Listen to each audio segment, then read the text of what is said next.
Broadcasting from Salisbury University campus, this is WSDL Ocean City, NPR News Talk 90.7. Putting Delmarva first. Stay tuned for Delmarva Today with your host, Don Rush.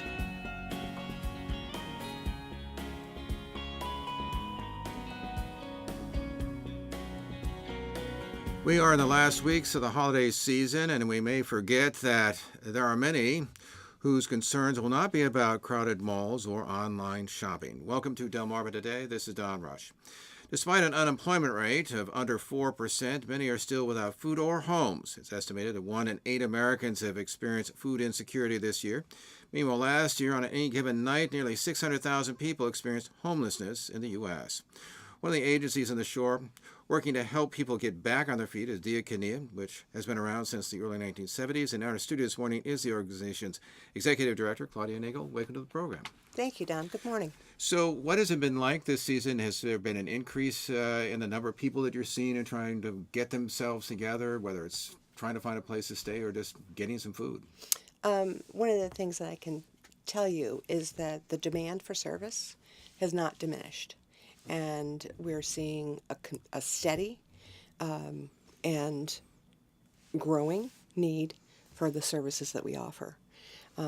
Many people know us as a shelter, and we do provide emergency shelter for men, women, and families.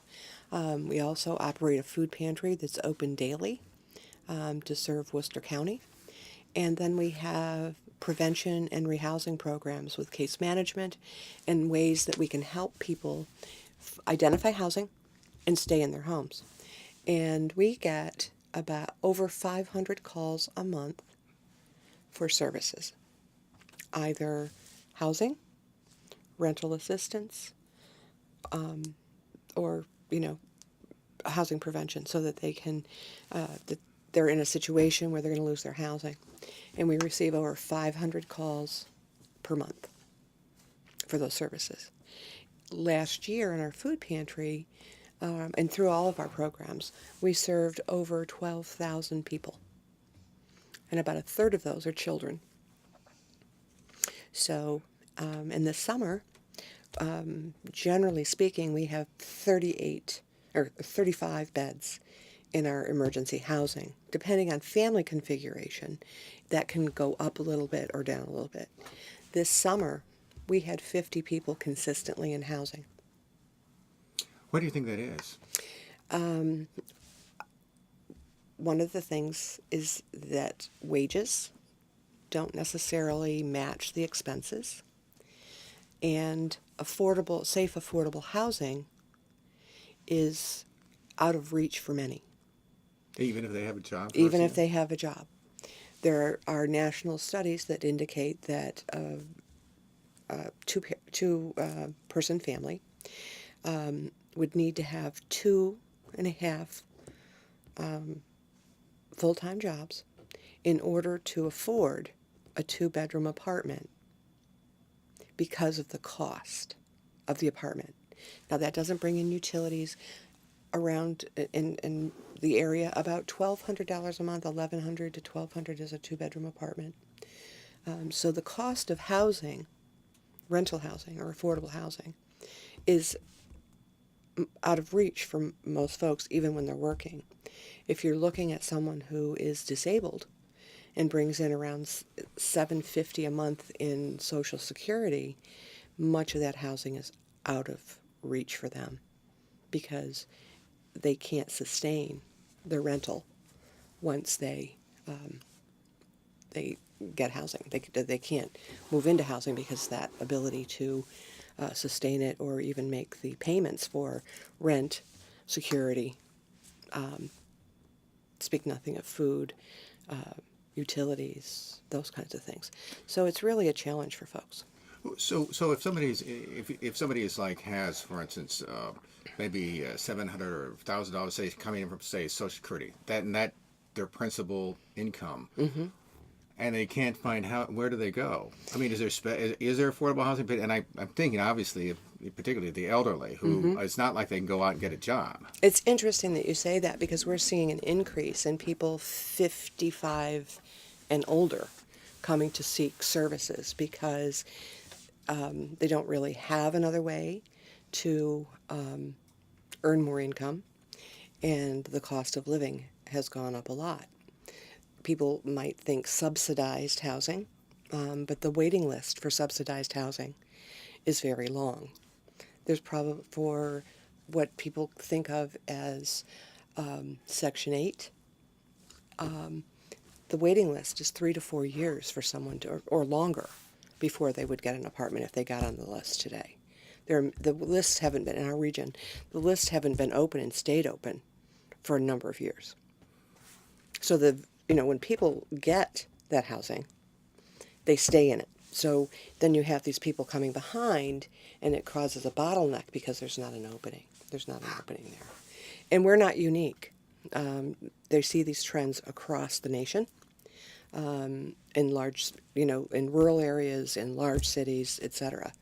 And it's a growing challenge for all communities. I mean, do they find, particularly like the elderly, do they find, say, for instance, housing with, say, family, that kind of thing? Is that the principal safety net? Yes. Sometimes we can find housing that people can share together. We work to be able to sort of reconcile, or help them to reconcile if there's some kind of estrangement between them and their family. But part of it is that they don't have family, or they don't have someone that could assist them. And then if you add in any health challenges or illness, it further becomes complicated. So I want to turn to the other side of the spectrum, which is the children. Are you seeing an increase there? And what kind of impact do these kinds of needs, being certainly unmet, have on children? Well, we know that housing is the number one stabilizing factor in a community, in a family. So when you don't have a base, a solid base, a permanent base, home to operate from, and you're moving, and it's always questionable where that is, it causes some insecurity, and that's a mild term. I'm not a clinician, so I won't use clinical terms, but it's very unstable for them. And it can cause issues with behavior, school, grades or whatever. And there's just a host of things because, mom and dad are so busy trying to make sure that the basic needs are met or how they're going to be met, that family life becomes very strained.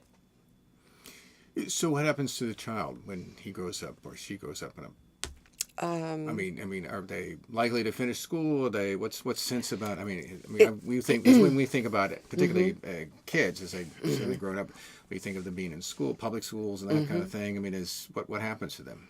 It really depends on some of the factors that are around the family. If they have some supports and its resiliency and strengths and things like that, but it's a struggle. It's a struggle for many of those children. There are some studies around children who've been in foster care, and these aren't children in foster care, but that children who've been in foster care or in placement are way more likely to be homeless adults, because when you look at the homeless adults in the system, you see that they had periods of homelessness in their life or placement outside the home where they moved from placement to placement. So you see that trend. So I'm sure, and I don't have those. I don't know what those statistics are for the numbers or the percentages, but I know that it would be more likely with that unstable living situation that they could, they will really have struggles in other areas. Is there anything that's particular to, say, a rural area as opposed to big cities? One of the things, there's a couple of things in a rural area that is a benefit. You have more connectedness in your community. You have, and especially in this area, you still have people are quite tethered to the faith community. So that plays a role. So there's a little more cohesion within a rural community. So people come together and help folks and come up with ideas and support organizations like Diakonia. But the other thing that you have in rural areas is the distance between where a person may live and where services are offered. And with the very limited public transportation, it becomes a real challenge for people to get to where they need to get to a grocery store, to a doctor's appointment, to a job. And so those are some of the challenges that you see when people are living in a rural area. So those are some of the challenges. A doctor's appointment. If you were to leave Ocean City and go to Pocomoke on the bus, it would be a full day to get from West Ocean City to Pocomoke, do your appointment, and come back, or go to work and come back. There may not be a bus that would get you there, so you could, if you have to be at work at 8, you may have to get on the bus at 5 o'clock in the morning because there's not a bus that would get you there directly. So those are some of the things that I don't know that people often think about when they're thinking about some of the challenges that people face when they lose their housing. And that's why we have that prevention program to help people who are at risk of becoming homeless from going into that homelessness. Because once people go into homelessness, it's much more difficult to climb back out because of all of the issues. Well, I was going to say, is it just a matter that they lack resources in the immediate sense, or is there a lack of depth of resources in terms of what they're able to do, whether it's skills or other resources? I mean, one of the observations that's always been made is that depending on various groups of individuals in society, some groups have built up capital, whether it's their parents own homes or that sort of thing, as opposed to people, for instance, who only rent it, for example. That's like an asset. Right. I mean, is there a lack of, for these people, a lack of just the immediate, there's no, that they're finding difficult to get assistance, or is there a lack of depth in terms of their own resources? There's a lack of depth. And, I mean, it's a combination. It's a double whammy kind of thing. And, and it's hard to just do a broad brush that these are all the characteristics of folks, because there's so many individual kinds of pieces. You have your folks who have lived on the street or in the woods, and they get ill, and then they come in, and then they're very ill. You have a family who has a sick child, and they use and expend and do all the things they can, but they can't pay their rent, and so they find themselves homeless. You find someone who's been living in a trailer, a mobile home, and the owner of the mobile home park decides that they're going to do something differently with it. And they don't, it was $500 a month for them to have that home there. But when that goes away or gets reappropriated, Right. There's not something to fill that void for those low-income folks who just don't have $1,000 a month to spend on rent alone. So, in terms of somebody who, for instance, maybe have been living middle class and they lost their job and they can't find another one, they have a family, what is it like for them for this sort of sudden change that a lot of people don't envision when they're certainly living the middle class life? There's a lot of shame, and I think sometimes people have a vision of people who need our services. And sometimes it couldn't be farther from that stereotype. Because when people lose their job and they have to come to an organization and say, I lost my home, I need your help, I have no place to live, I have no food to eat, I can't clothe my children. That's a very demeaning and demoralizing thing for folks. So what we try to do at Diakonia is open that up to them so they can feel good about the choice that they made about coming in, and help them to find a purpose, because it can be emotionally difficult, depressing, and especially at the holiday time. We face those kinds of issues year round. We're very grateful for the community's support. People adopt our families and help them to have a Christmas holiday or holiday of however, whatever their faith Right. would dictate. And the community helps us to support them. But it's a hard, long climb. When folks get into trouble financially, many times they're making the choice between, do I pay this utility bill or do I buy food for my family? Yes, there is a food stamp program or a SNAP program for assistance, but for an individual, it's around $68 a month in food stamps that you would get. So I've been to the grocery store lately. It doesn't cover a whole lot for a month. So when you talk about people on fixed incomes, but the thing that's really remarkable about many of the folks is that once they come into an environment where they have some additional support and can sort of get themselves going again, they have a lot of resiliency. They bounce. The younger they are, the more they bounce. And they will respond. But it's a very difficult thing for them. When I think about the food pantry, people often say to me, why, how do you know that they need that food? My response usually is, if they're going to humble themselves and come to the door and say that they need food because they can't feed themselves at that time, that's not for me to judge.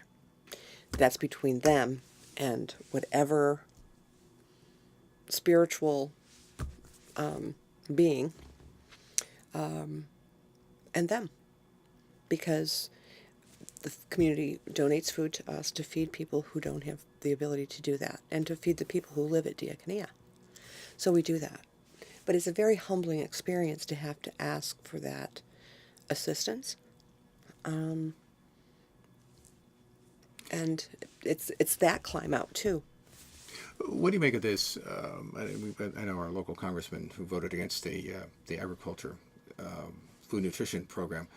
But one of the things he wanted in that bill was work requirements, which is something that's popular, I guess, in other states as well. What about that? I mean, is there a need to require people to get work in order to? And he singles out. I mean, obviously, and he singles out people who are able-bodied who don't have kids. What does that picture look like to you when you look at it from your? They're working. They're already working, and they can't make it. They can't make it meet. It's not that there are some folks who appear to be able-bodied that may hang out and not work or whatever, but there's usually some kind of issue, mental health, addiction, something going on for that person. But most people who come to Diakonia who are able to work, if they're not working when they come, then they have a job very shortly after they come there, and we work with them on a savings. But it really isn't about working to get food. For me, that's my opinion. I don't see nutrition and food as a privilege. I see that as something that we have a right to have. And yes, we need to work, and if there's someone who can't afford that or whatever, then we need to support them. But that's just where I come from. Right, So, what you're seeing, right. What you're seeing there, yeah. But most of our folks who are able to work do. And the ones who aren't able to work, they have documentation, and they're maybe waiting for social SSI because of a disability or because of something. And it takes months, maybe years for them to get that determination because the system is so slow.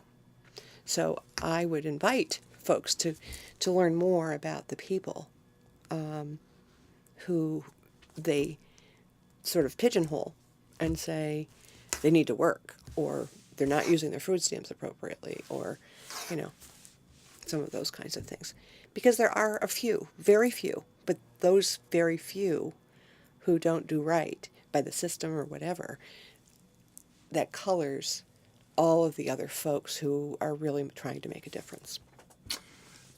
So is it difficult for people to navigate all the various agencies to which they can get assistance? I mean, there's no one-stop shop kind of thing that at least I'm aware of, but I mean, is that, I mean, and especially for somebody who's already facing the stress of being either homeless or looking for food? It's not an easy thing to navigate.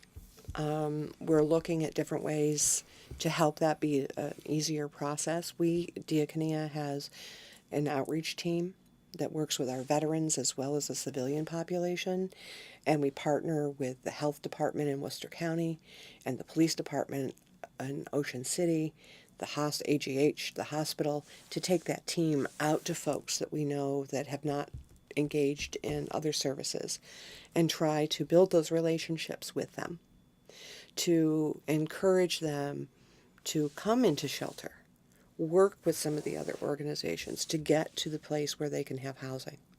Now that's a challenge, but we're working on it. This morning, as we're talking, there's an outreach effort going on in Ocean City where that team, we call it the HOT team, homeless outreach team, and they go out in area churches, the Ocean City Crisis, and the Cold Weather Shelter. They come with us too, and we're working together because you can't be a lone wolf in this environment. You really need to pool your resources and work together for the good of the community. So finally, in a minute or two we have left. So when you look around, and obviously this is the holidays, you've been to the malls, I'm sure, and seen the bright lights and so on and so forth, and yet you do this work. What goes through your mind during this particular period? Well, when I'm at Diakonia and I see the people who live there working together and putting up decorations, and the people in the community adopting them, and the day that Christmas Day or Christmas Eve when we celebrate Christmas, because that's the thing we're celebrating, it just makes my heart happy, because the community is helping folks to celebrate a holiday. And you know, we've got the kids and the kids' Christmas, but what's most remarkable are the adults, because they receive gifts. They come down in the morning and the staff set things up for them so that they come down to the gifts and open the gifts. And they're like children, because it's been many years since they've had that kind of care, that kind of celebration, and not to be corny, but that kind of love and care to celebrate. And it's a wonderful thing. It's not extravagant, but it's a beautiful thing.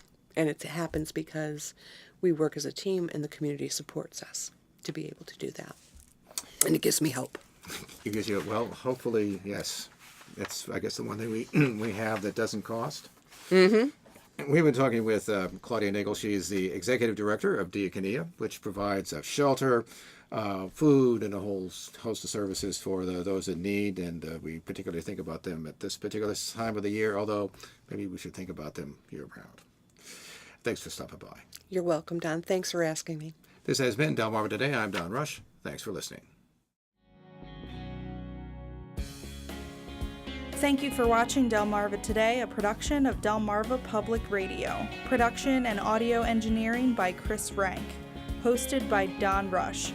For podcasts, visit delmarvapublicradio.net or subscribe to the Delmarva Today podcast on iTunes. Delmarva Today can now be seen on Pack 14.